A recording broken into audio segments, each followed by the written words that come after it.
Hi all, welcome and welcome back to my channel. If you watched my last video about the Lake County, Florida deputies who were ambushed after they responded to a disturbance call and were directed to a home at a second location, then you know that one deputy lost his life after becoming trapped in the home, and two others were wounded trying to rescue him. In that video, I said the story was getting darker and darker as it unfolded. But now, we're hearing from the Lake County Sheriff's Department exactly how incredibly dark this story got. Police say they have now arrested 48-year-old Julie Sulpizio for sending Florida deputies to be ambushed in her home. Julie Sulpizio was the subject of the disturbance call that the deputies responded to prior to her sending them to her home, where her heavily armed husband and two daughters were waiting for them. Neighbors called police because they said Julie was attacking them outside their home and acting strangely. And when police arrived at the scene, Julie told them she was God and that she could see people's souls, and that her job was to bring dark souls to her husband Michael so he could extinguish them.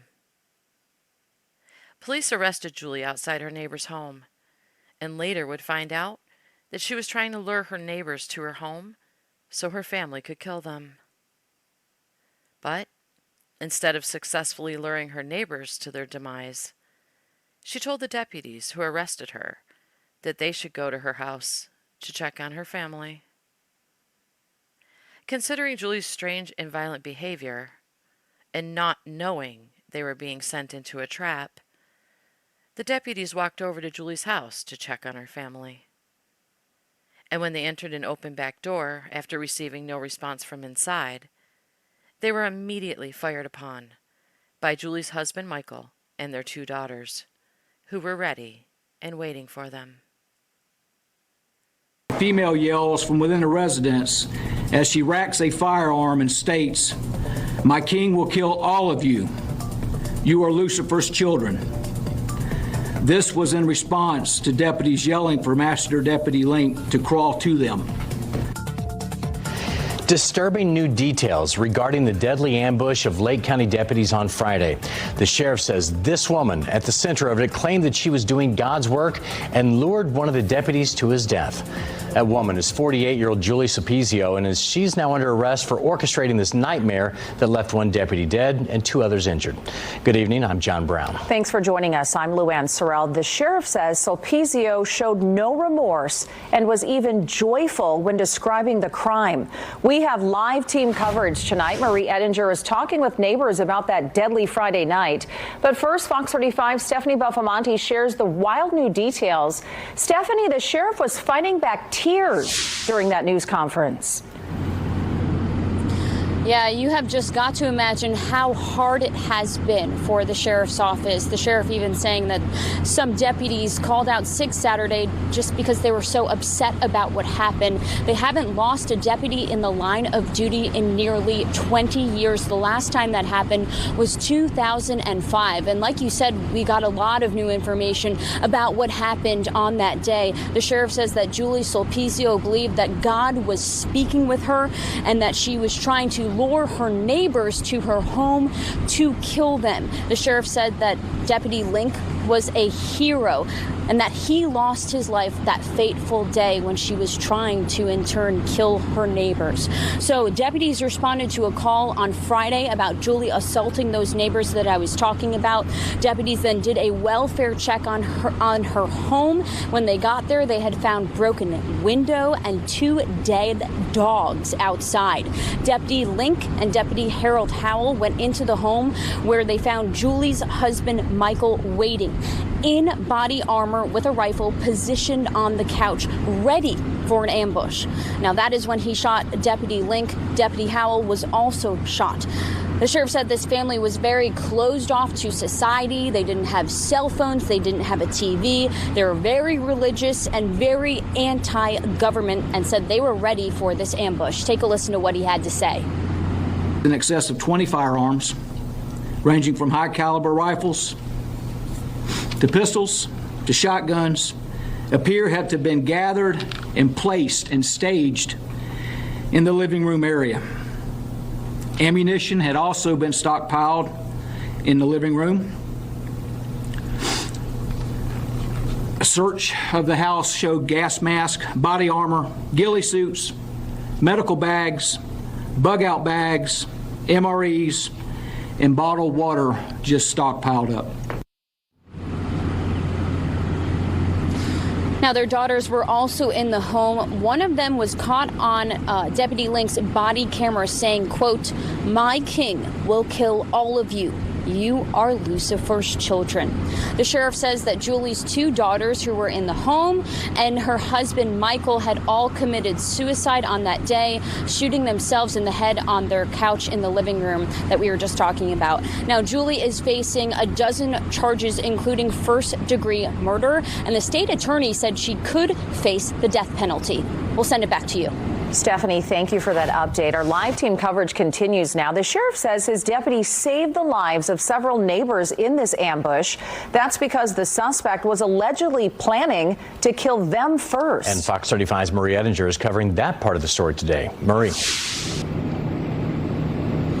Right. I mean, you saw that clip of the sheriff nearly in tears, and that was not just for what his deputies went through, but because of what they gave. When they first went to that house, it was because they were doing a welfare check on the family. They wanted to make sure that the people inside that house were okay. That's how these deputies wound up giving their lives and their limbs for this. And it wasn't just that one instance. Later, after Deputy Link had been trapped inside, a rescue team went in. They were there to try to save him and make sure everyone else was okay. All of the work that they were doing was to make sure to protect not just their own, but that entire community. And that's what the sheriff says he's so thankful for tonight. I can't explain the feeling you have of knowing you have a deputy sheriff that's shot up inside of a home and you can't get him out. To form that rescue team that quick and go back in with a shield, that's bravery. When horrible things like this happen, we often hear neighbors say they could never have seen this coming. And all of a sudden, chaos. Just goes to show you never know. In the case of Michael Sulpicio and his adopted daughters, Savannah and Cheyenne Sulpicio, people might not have expected something so horrible as this, but they wouldn't say it came out of nowhere. If you got that bad vibe about someone, you stay away from. Weird. I always found them weird, so I never really talked to them. What do you mean weird? They just gave me weird vibes. That family filmed this video the night of the ambush. Another man who sent us this video from outside the property said the same thing, that he got bad vibes from the family. And people have had violent interactions with the family in the past. He said, next time, I see you riding that thing with your friend, I'm gonna put a bullet in both of y'all. He is screaming in her face, telling her that he's gonna shoot my dog in the face. Michael Dedeker is the one who first called 911 Friday after he says Julie Sulpicio started attacking his fiance and a couple other people. When deputies showed up, Julie said this. See, we needed to trick the evil to come out. The sheriff says she later admitted she was trying to lure Dedeker and his fiance to her home so she could kill him. Deputies showed up instead, trying to do a welfare check on the family. That's when they were ambushed. You're referring to them as a group? Is it a family? Is it a cult? What I'd like to refer to them as, I can't. We do have some happier updates for you tonight. Now, Deputy Howell, he's the one who went in at the same time as Master Deputy Link. He had been shot in the wrist. We do now know that he is going to be okay. He had surgery today and should regain full mobility of his arm. We also know Deputy Gargano, who went in on that rescue team and was shot repeatedly, brought to the hospital in critical condition on Friday. He is now in stable condition. We got an update that he was out around 3 p.m. from surgery and was able to speak and should hopefully be okay in no time. Live in Lake County, Marie Ettinger, Fox 35 News. Thanks, Marie. And the sheriff's office is also sharing details about the funeral for Master Deputy Link. It's going to be held this Saturday at 11 a.m. in Claremont at the Real Life Church. And you can depend on Fox 35 News to be there and cover it live for you. This story is terrifying. And what those deputies and SWAT team members went through was pure hell. They had no idea that they were no match for the evil they were going to encounter that day. Evil calling itself God. May Master Deputy Link rest in peace, and may Master Deputy Howell and Deputy Gargano make full recoveries. The Lake County Sheriff's Department held a lengthy press conference, giving all the details of what occurred that day, leading up to and during the ambush that Julie sent them into. It's awful to listen to. But there were brave officers and deputies who refused to leave Deputy Link trapped in that hell house, and they ran in to save him, even under heavy fire. They're heroes, and they deserve to be commended for their actions. Thank you for listening to their story. Stay safe out there, and here is the new press conference with all the new details of that horrific night. In Lake County. Yeah, the sheriff is giving an update on a deadly ambush where one deputy was killed. Let's listen in. Today is Mr. Bill Gladson, the state attorney for the 5th Judicial Circuit, State Representative Keith Trunow, Detectives Josh Mercer and Adam Basquette from our agency's Major Crimes Investigative Unit, and Sheriff Peyton Grinnell. We are here to announce that earlier today, our warrants unit arrested 48-year-old Julie Sopizio on an arrest warrant that was obtained by our detectives for her role in the murder of our beloved friend and co-worker, Deputy Bradley Link, and the injuring of our deputies Stefano Gargano and Harold Howell. Julie was taken into custody today at approximately 1:45 p.m. at Advent Health Waterman Hospital in Tavares, where she has remained since being taken there Friday night for treatment and evaluation. At this time, I'm going to turn it over to Sheriff Peyton Grinnell to provide further details. Sheriff. Thank you for being here. Before I get into the results of this investigation, let me pause and say thank you. Thank you for the tremendous support from our community, from our clergy to our restaurants, our citizens, our federal, state, and local elected officials, to all of my fellow sheriffs across the state. Thank you for your support. Our sheriff's office family is hurting, and all of you are helping us through this horrific nightmare. I can't thank you enough for the support. It is felt, and it is much needed support, so thank you. This is going to be a little long, but I need to tell the story. The Lake County Sheriff's Office received a 911 call at 19:45 hours on August the 2nd, requesting law enforcement to respond to 38226 Brookside Drive, Eustis, in reference to a female in his yard assaulting people that were present and trespassing on the caller's property. This turned physical as the trespasser, later identified as Julie Sopizio, began striking the complainant's wife, his father, and others. The complainant stated she was acting religious, accusing them of being sinners, and she knows what they did. They identified Julie Sopizio as their neighbor, but Julie states that she is Helen under God's will. At 19:58 hours, Corporal Owens arrived on scene. Julie Sopizio approaches Corporal Owens with her hands concealed behind her back. She was given a command not to approach and to back up by Corporal Owens. As she walked into his outstretched hand, this prompted Corporal Owens to unholster his taser, briefly pointing it at her until she took a few steps back. Two of the victims that were present with Corporal Owens and with the complainant in close proximity. During a calm verbal exchange, Julie Sopizio states that they, meaning the group of people that were present there, were involved in pedophilia. She again claims to be Helen, and she asked one of the victims that she had battered, "Who is your God?" Julie Sopizio states that stated to them that Julie is in heaven. She then went on to state, you see, the thing is, we needed to trick Lucy, and we later learned to be a name she calls Lucifer. She then points at Corporal Owens and states, you were one of them. She continues by stating, see, we needed to trick the evil to come out. One of the victims explains that Julie Sopizio wanted them to walk in front of her to her house, but they didn't trust her. The victim asked her, is Michael okay? And Julie stated, oh, see, he sent me down here. The victim states, oh, did he? And Julie says, yes, my husband, my God. Julie Sopizio again attempts to convince them to go to the house to see. She states, yes, Michael, I am coming, and begins to walk towards Corporal Owens, which puts out his hand to block her, to which Julie pushes Corporal Owens' hand away.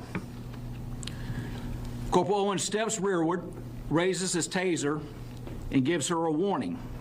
And the taser emits a piercing audible tone and a flashing light as he points it at Julie. And she stated to Corporal Owens, that's God's light, and approached him with her arms crossed on her chest, smiling. Corporal Owens redirects her rearward, causing her to fall to the ground on her back, tells her to stay down, at which she resists. He ultimately holsters his taser and produces his handcuffs, applying control to Julie's right wrist.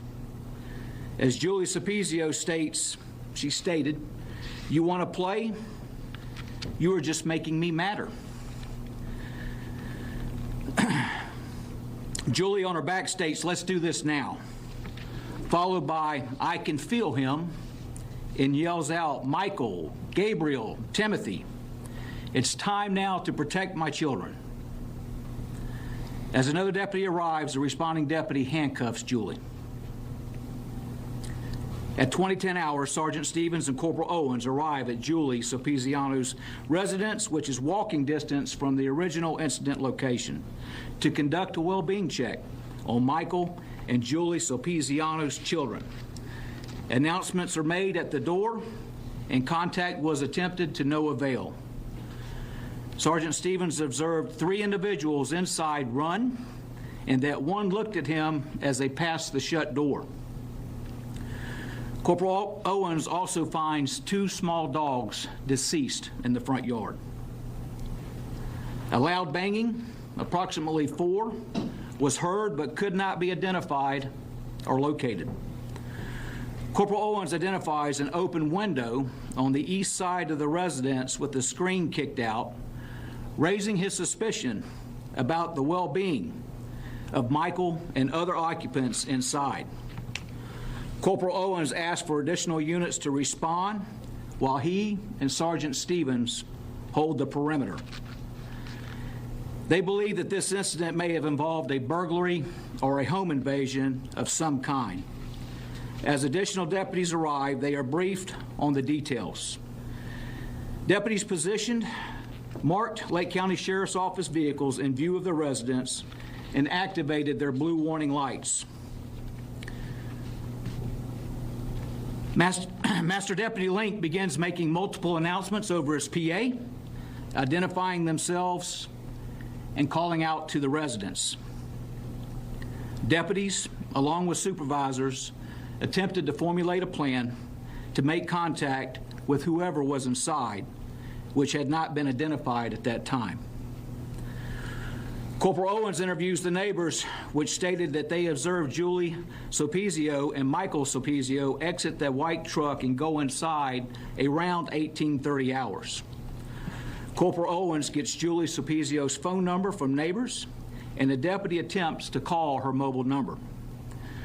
Julie's phone was not on her at the time of the original incident that I described, and it was believed to be inside the residence, possibly with Michael. An attempt was made to call the phone, which went straight to voicemail. The neighbors stated that Michael said, the next time I see you, I'm going to shoot you, while speaking to the neighbor's children, and this was a few days prior. At 21:03 hours, Master Deputy Link, along with Master Deputy Howe, Sergeant Stevens, and Master Deputy Kessinger, attempt to enter the residence while making announcements. They enter through the rear door of the residence, which is closest to the driveway and appears to be used for ingress and egress. As they opened the door, it entered into a small laundry room, which led to an intersecting hallway that led left and right.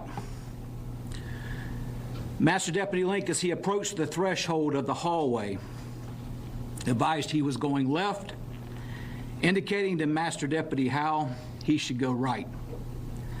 As Master Deputy Link crossed the threshold into the hallway, his body-worn camera captures several frames of what appears to be a male in black sleeve shirt or body armor, positioned with a rifle on the arm of a couch, waiting to ambush deputies. Master Deputy Link does not see this, as he is focused on moving left and the camera's pointing straight. But as he's focused on moving left, as he indicated, and he enters the hallway with his back to the suspect, believed to be Michael Sulpizio.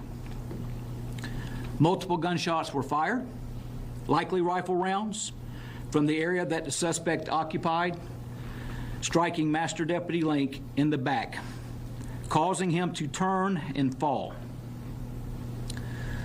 Master Deputy Link is struck multiple times and attempts to suppress the threat with gunfire. During this event, Master Deputy Howe is also struck in the wrist from a projectile that came from the area of where Michael Sulpizio was positioned. Master Deputy Howe, Sergeant Stevens, and Master Deputy Kessinger were forced to retreat out of the residence.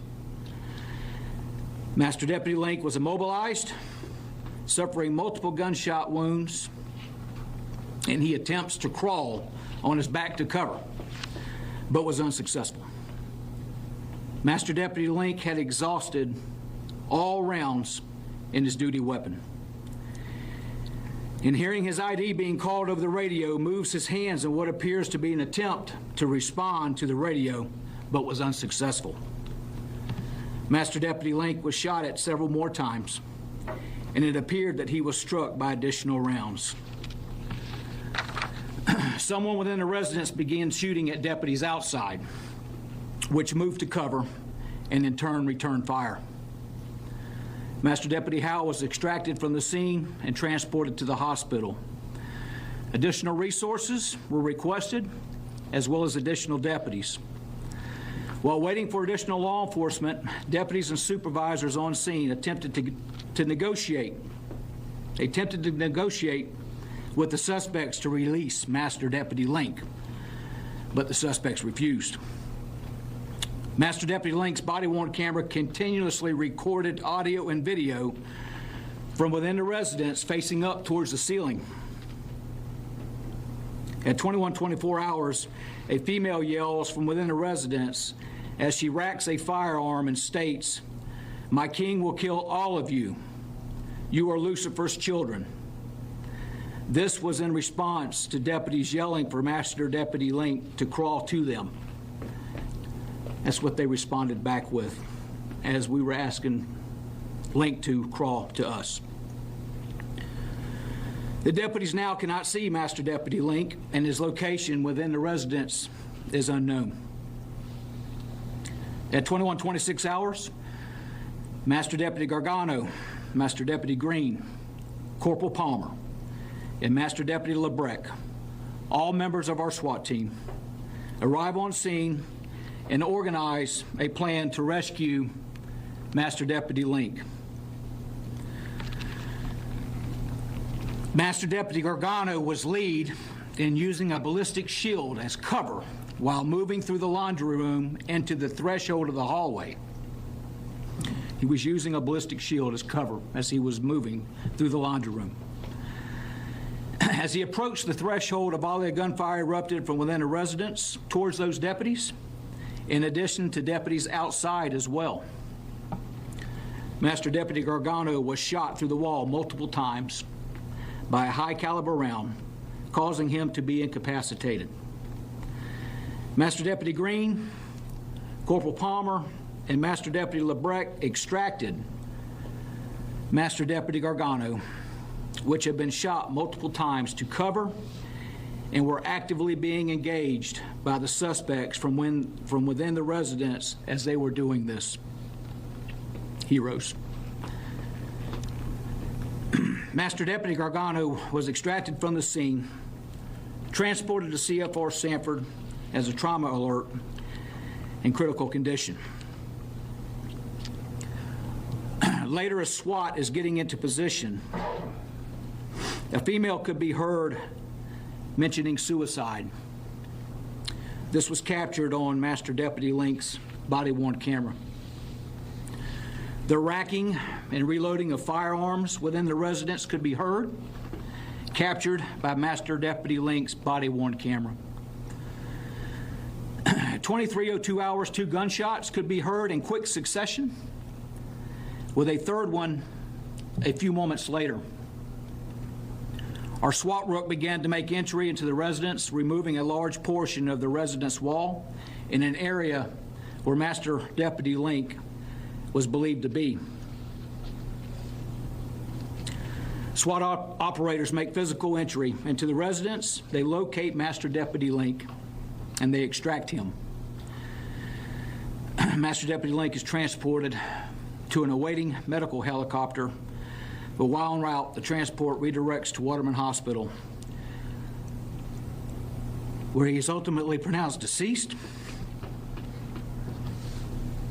And as SWAT cleared the residence, they located 2 females sitting on the couch with what appeared to be self-inflicted gunshot wounds to the head. These 2 females are identified as Cheyenne Sulpizio, 22 years of age, and Sylvana Sulpizio, 23 years of age. A male also located on the couch with what appeared to be a self-inflicted gunshot wound to the head, but had a faint pulse. He was later identified as Michael Sulpizio. He was transported to ORMC as a trauma alert in critical condition.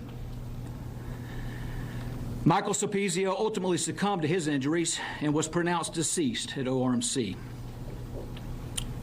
A search warrant was executed on the residence, and within the residence, in excess of 20 firearms, ranging from high-caliber rifles to pistols to shotguns, appear to have been gathered and placed and staged in the living room area. Ammunition had also been stockpiled in the living room. A search of the house showed gas masks, body armor, ghillie suits, medical bags, bug-out bags, MREs, and bottled water just stockpiled up. Throughout the residence, anti-government propaganda was observed, along with conspiracy theory-related media.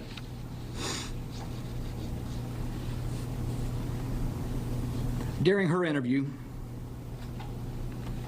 it was disclosed that Julie, claiming to be God, and often Helen, believes that God speaks through her. Julie stated that Michael is the guardian angel Michael, which obeys her, God's command. She states that she was trying to lure the neighbors to her residence so that Michael could kill them. She was not successful because of our deputies.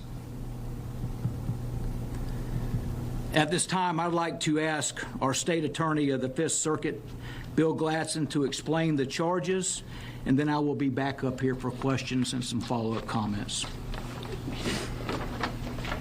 Thank you, Sheriff.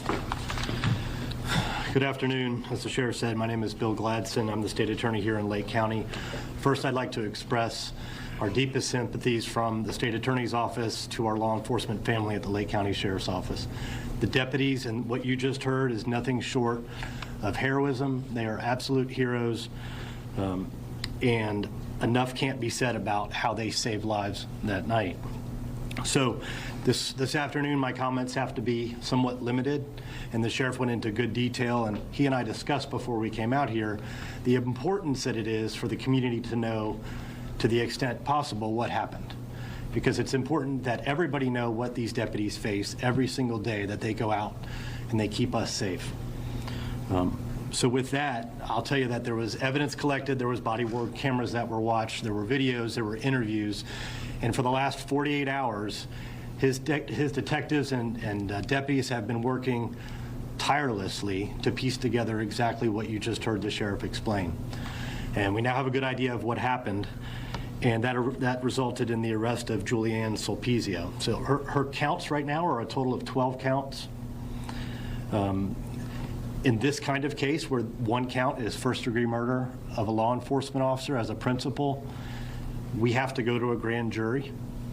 So we have 21 days in Florida after an arrest to convene a grand jury and present this case.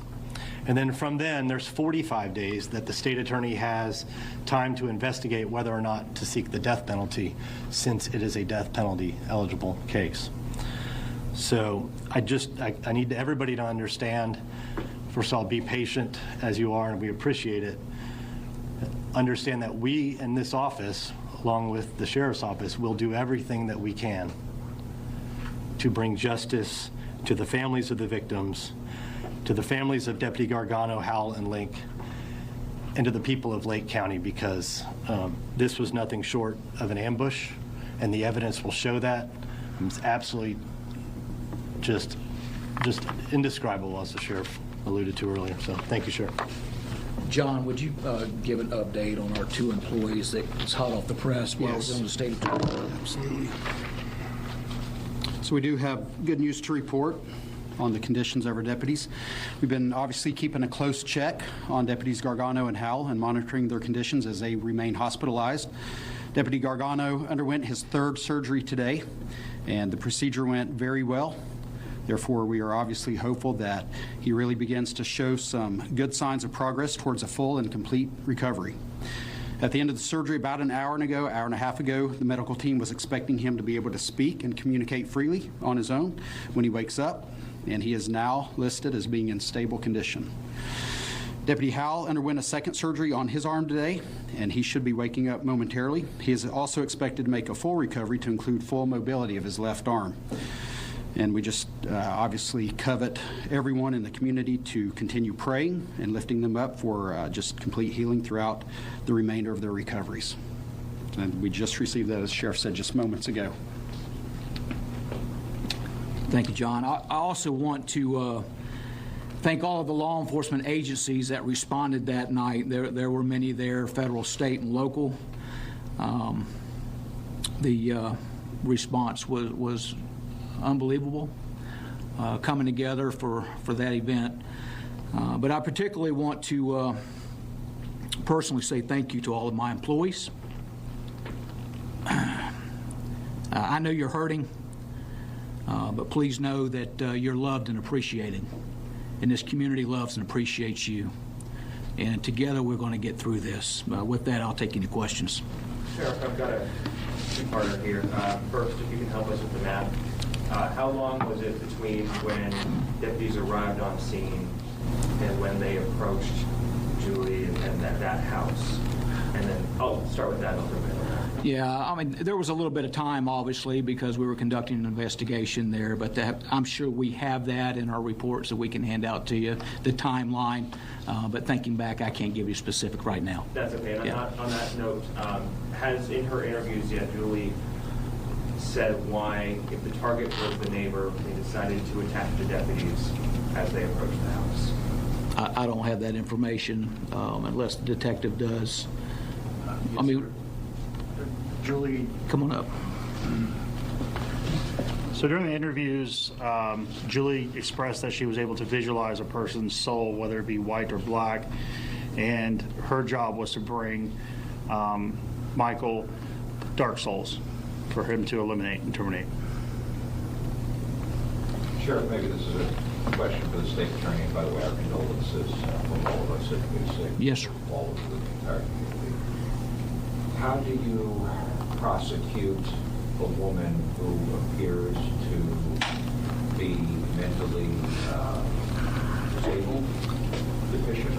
Is she still being harassed internally? What's the status? What do you do now? So right now, we'll do an extensive investigation into any potential mitigation, any potential issues that she might have. But it's too soon to speculate about what conditions she may or may not have. And, you know, we have to follow the evidence, and we have to proceed where the evidence leads us. And those are things that will be dealt with at a later time, at a later stage in the process. Are you concerned? No, I'm confident in the evidence that we've got. So, in a related question to that, Yes, sir. You know, it's one thing for one person to have mental disease. Okay. This appears to be a whole clouded household full of stuff going on. Was this, do you find evidence of drug use? So is there, do you find, besides anti-government stuff, do you find like literature, like devil worship? So, you know, I'm not the best person to speak to that, but I would actually ask that, unless one of the detectives knows in particular, that we probably shouldn't speculate about things we don't know yet. Any drugs? Yeah. So inside the residence, after the search warrant was executed, we found medicinal marijuana. No other drugs were found inside the residence, just medicinal marijuana.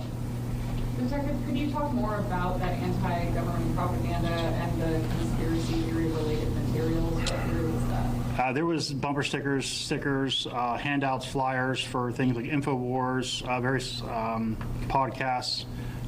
Nothing, no writings were found per se. We're still going through a lot of evidence at this time, so we're still looking at it and looking for more. Is there any evidence to show this family was part of a bigger network, or was it just an insular household? So our federal partners are running that stuff down for us now. We don't have anything right now as I'm speaking to you to show that, but they're still running those things down. John, you mentioned the update on Deputies Gargano and Howell. Thank you, by the way. Would either of you share, this is for you too. If someone knows them personally, would you like to share a few words about it? We haven't heard much about them, who they are, what you'd like the community to know about them. They're just like you. Caring people, devoted to their job, selfless. Just love doing what they do. They love serving our citizens. And they're in great spirits. You know, they took action right away, and for something bigger than them, and that's good stuff. Did the two adult children in the household, did they ever go to school? Did we looked into their past? Were they isolated by their parents? So in interviewing, and again, this is coming from Julie, the children, I refer to children, the younger adults in the house were removed from public school right around the time of middle school and placed into homeschool. Julie felt that it was best for them to be there so they wouldn't be exposed to other children, other beliefs, other structures.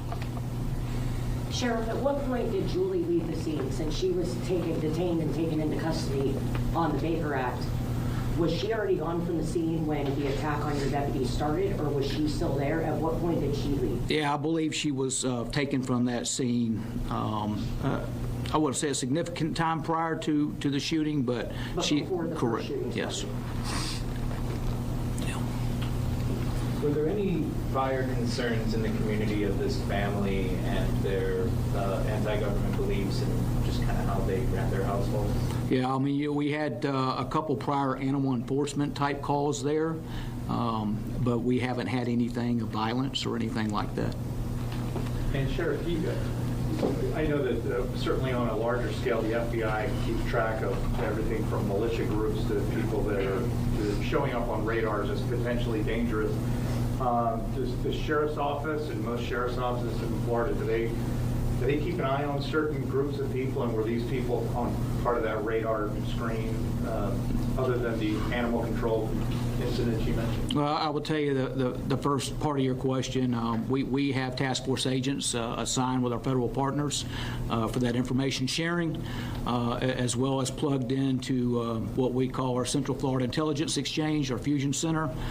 So we do know that there are those entities that are out there. This group was not on that radar at the local level. You're referring to them as a group? Is it a family? Is it a cult?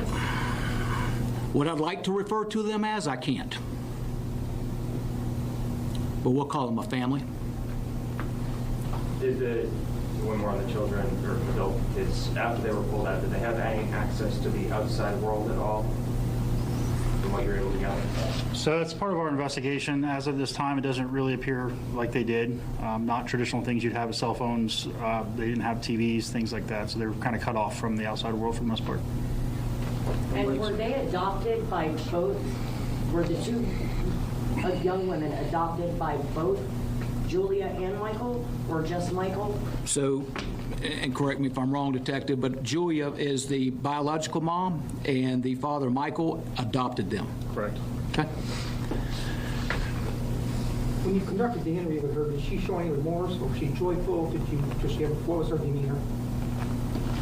She was joyful. There was no remorse. And I will tell you, my Marine unit was joyful too, because we used Master Deputy Link's handcuffs and his patrol vehicle to transport her to the jail. Is there any surviving family who could illuminate more as to who this family was? I'm not aware of any. So we've been in contact with the family of Julie as well as Michael. They provided some insight, but for the most part, Julie and Michael have been pretty much cut off from their family by their own choice. On the subject of Master Deputy Link and moving forward here, and we'll be handling funeral arrangements and stuff, but are there plans for more public memorial for him, or whatever the department might be doing to honor him permanently? Sure. So obviously we're taking this day by day. In the last, and if a member of my staff can correct me while I was in the meeting with the state attorney if anything's changed, but I believe Master Deputy Link service is going to be this Saturday at 11 o'clock in Claremont at Real Life Church. And then there will be things after that. And so we will keep you posted through social media, et cetera. Do any of the family have a criminal history? The criminal history is very minimal at best. It's very historically in time. It's very minimal in scope. It's misdemeanor, minimal things happened a decade or more ago. So nothing that would indicate that something like this could possibly be on the horizon? Correct. Is the funeral open to the public or just for family? I have not been given a definitive answer on that. I will tell you that it is our intent, if his wife Brittany is okay with it, and I don't know why she wouldn't be, to make that available to the public, as well as be able to do some type of live stream for it for those who may be disabled or can't travel. Sheriff, I've gone through a lot of information, a lot of detail here. I guess in the beginning, one of the first things you said was about this, being an ambush. Would you like to share, I don't know, maybe a closing thought with people at home who've been watching all this develop over the last few days about people who target law enforcement? Yeah, something that staff and I we struggle with. I can't explain the feeling you have of knowing you have a deputy sheriff that's shot up inside of a home and you can't get him out. The volume of firepower that even the rescue team, knowing what happened to the first two deputies, to form that rescue team that quick and go back in with a shield. That's bravery, okay? They tried, but I don't know that a SEAL team could have got in there, to be honest with you. On that vein, Sheriff, with the understanding that it's not illegal to be anti-government, it's not illegal to be cut off from your family, your household, insulated like that, it sounds like this series of events, there was no attempt, there was no chance to interfere or prevent it ahead of time, but is there anything on that matter that the community do look out for to prevent a repeat somewhere else in the future? Or is this just a situation that... Well, you know, it's cliche. We in law enforcement are always stating, if you see something, say something. And that's important. If you see something that doesn't seem right, call your local law enforcement. We'd rather come out and investigate it and it'd be nothing, and then instead of a week later, we've got another situation like this. To my knowledge, as of right now, speaking to you, we didn't have any warning signs that this family, you know, would do something like this. Has Julie been informed that her family is dead, and if she has, what was her reaction? So Julie was informed on the first day that her family was found deceased, and her reaction was that they're free and they're in heaven now. Later in other interviews, she would say things like her bullets wouldn't hurt her or them, but she didn't seem to kind of grasp the concept that they were gone. Now that she's in custody at your jail, Sheriff, is she under a suicide watch? Yeah, she'll be in protective custody, isolated. As for mental health for your own deputies, how are you guys going forward? How are you guys doing? Are there any resources for you guys? Yeah, so it's a great question, and we've already started that process. You know, we have a partnership with the University of Central Florida. It's called UCF Restores. They've sent their people here. We started that process immediately through rotation of our deputies, and it makes me feel good when I see them. Yesterday when I was out there to just greet them, I don't sit in on the meetings with them. That's for them. But I had over 80 on the first day, you know, show up out there. So we want to make sure that their well-being is good. There's a lot of heads hung low here. You know, there were a lot of people called in sick. You know, we had to backfill some of our patrol spots the next day, and when I tell you this agency is hurting, we're hurting, but we're going to get through this. It takes more than just us. It takes our community, and our community's doing that. And I'm so thankful. Thank you. All right. All set? All right. Thank you all. Thank you, Sheriff.